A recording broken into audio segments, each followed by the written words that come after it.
ગતરોજ team India championship trophy 2025નું champion બન્યું હતું, જેના પગલે સુરતમાં ભાગળ વિસ્તારમાં મોટી સંખ્યામાં લોકોએ એકઠા થઈને ભારતની જીતની ઉજવણી કરી હતી। જોકે ભારતની જીતના ઉન્માદમાં એક યુવકે પોલીસ કર્મી સાથે ગેરવર્તન કર્યું હતું। ચેમ્પિયન ટ્રોફીમાં ભારતની જીતની ઉજવણી કરવા ભાગળ પહોંચેલા લોકો પૈકી એક યુવકે પોલીસકર્મી સાથે ગેરવર્તન કર્યું હતું।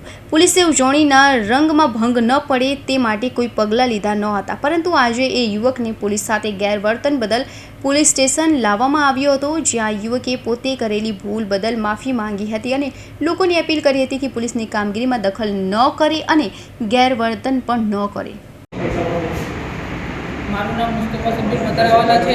ગઈકાલે ન્યૂઝીલેન્ડ આપણે ઇન્ડિયાની મેચ હતી તો હું રાતે ભાગળ પહોંચ્યો હતો। હું બહુ જોશમાં આવીને પોલીસવાળા સાથે ગમે તેમ વાત કરી હતી। એ મારા નાટક વધારે થઈ ગયા હતા જોશમાં આવીને, તો હું પોલીસવાળા પાસેથી હું માફી માગું છું અને બધાને કહું છું ભાગળ પર આવવું હોય તો નાટક કરવું નહીં, કે નાટક કરવું હોય તો ભાગળ આવવું નહીં। હું બધા પોલીસવાળા પાસેથી માફી માગું છું।